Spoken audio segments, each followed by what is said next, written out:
To the finite mind, attempting to comprehend the infinite is indeed impossible.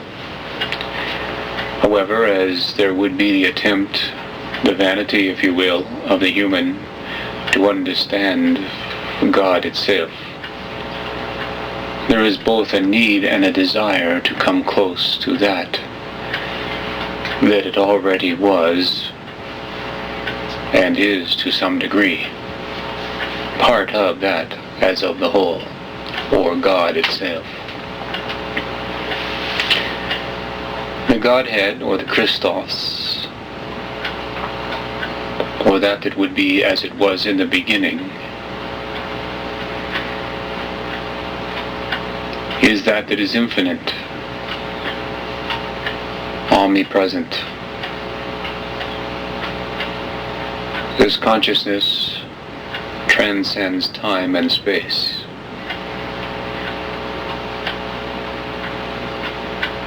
It can also be finite as well as infinite at the same time.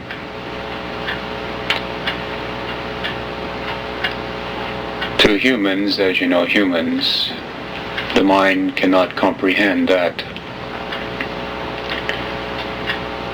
you refer to as to God. That aspect of the self, as of the soul, or the soul mind, is of God and from God. And that is why there is the longing to understand God itself, yea, to be reunited, to be repatriated to the Christos, or the Godhead itself. For there everything is perfect.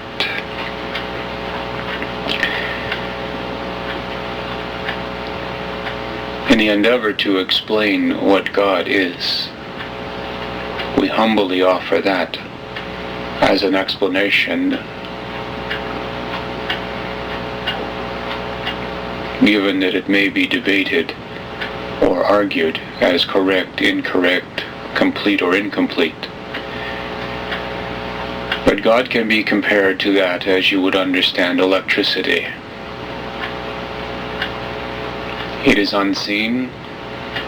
It comes in many forms.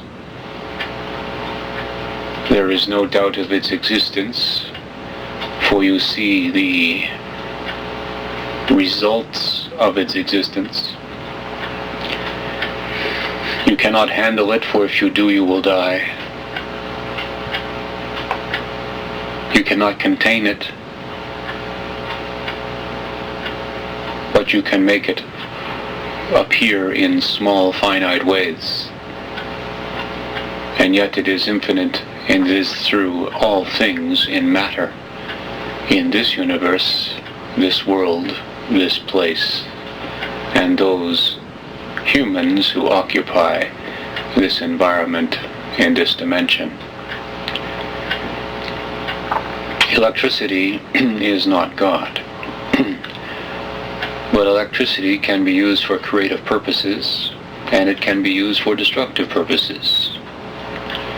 Therefore it compares in that God is the creator of all things, and God is also the great destroyer of all things. Electricity, therefore, is a good example, or comparison, as we might add, to what you believe or have come to believe as God. For without electricity, virtually nothing can exist.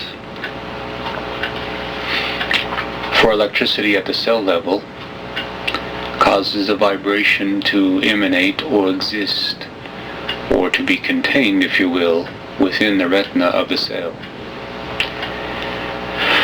And yet electricity goes through all things, objects, animate and inanimate, throughout the universe itself, as well as the planet, as well as the beings, animals, plants, insects, and all material aspects in the planet itself. God reaches down from the heavens above. Man reaches up from the earth below. So does electricity, you'll say. Therefore, to comprehend the nature of God is to comprehend something that you cannot see, that you only have evidence of its existence, and when you come close to it, great things happen, be they for constructive and good purposes, or for other purposes that lead to decay and destruction.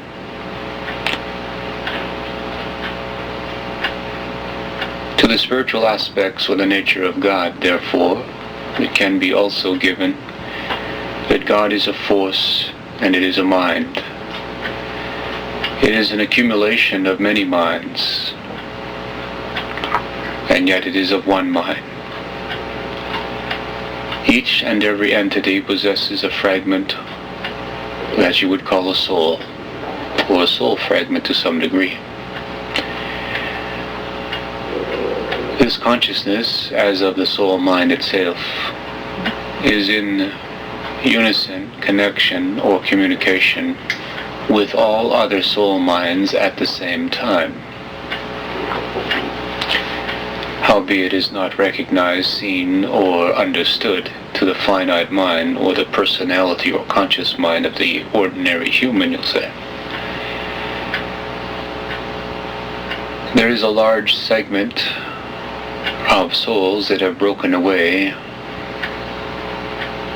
from that mass or that unity that we would call God.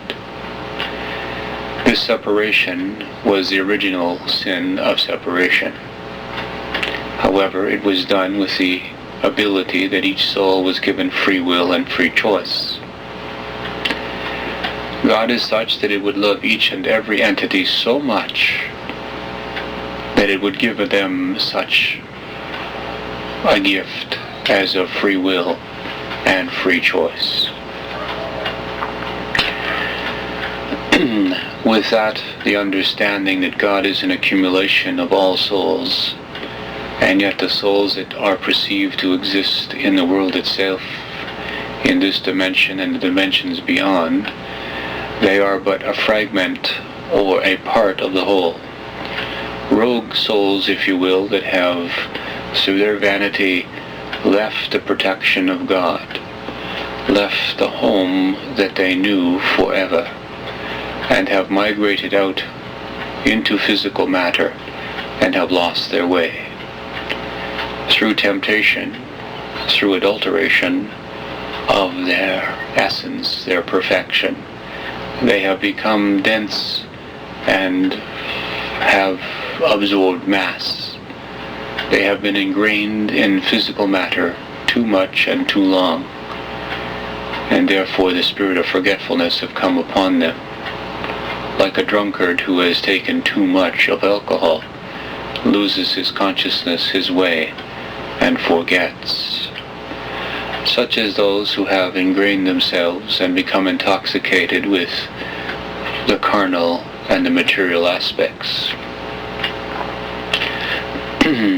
However, thy God is a loving and just God, and God would have none suffer save for those that choose to do so. And therefore there has been a pathway, a mechanism, a way back to the Godhead itself. However, God, in its infinite wisdom, is such that each entity who wishes to be repatriated from whence it came must undo that it has done in the first place. This is often called self-meeting self. Self must overcome the temptations. Self must overcome those adulterations, and must overcome those desires and wants that keep it apart from God itself. When they can do this, then they will have obtained some form of perfection, and are therefore warranted, allowed, and welcomed to return to that is perfection itself.